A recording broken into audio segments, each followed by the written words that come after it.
Sa bawat pusong nagmahal, may kwentong hindi pinili ng tadhana pero pinili ng damdamin. Dito sa ating channel, bibigyang buhay natin ang mga bawal pero tapat na pag-ibig.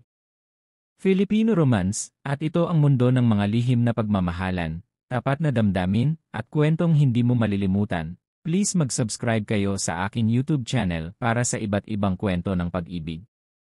Ang malamig na hangin ng madaling araw ay sumisingaw mula sa bintana, ngunit sa loob ng silid ni Isabel, nanatiling mainit ang katawan at damdaming bagong pinalaya.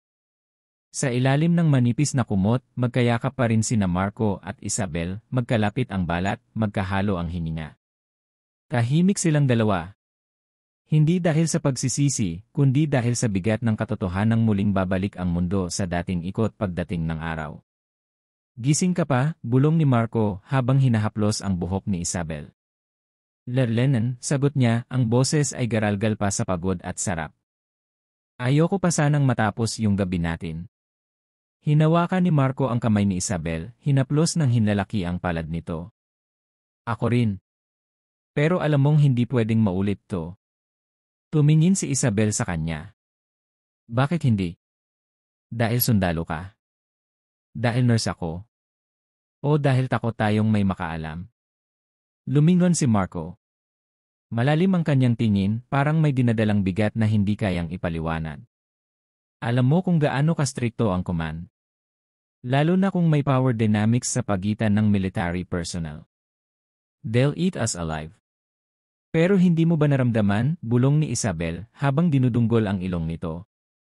Hindi mo ba naramdaman kung gaano katotoo to? Hindi sumagot si Marco. Sa halip, gumapang ang halik niya sa balikat ng dalaga, mahina, marahan, pero puno ng damdamin. Nararamdaman ko sa bawat haplos mo, sa bawat ungol mo kagabi mas totoo pa to kaysa sa mga misyon ko. Naramdaman ni Isabel ang paglalim ng tensyon. Hindi na ito basta libog. Hindi lang ito katawan. Ang pagitan nilang dalawa ay puno ng pagnanasa, pero higit pa ron, may koneksyong pilit itinatanggi. Tumayo si Marco, nagbihis sa katahimikan.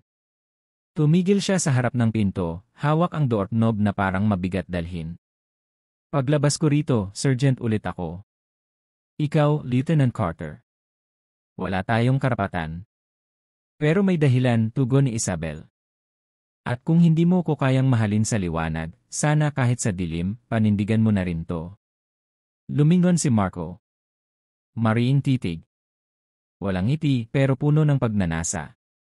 Lumapit siya muli at kinulong sa isang halik ang mga salitang dapat pa sanang lumabas.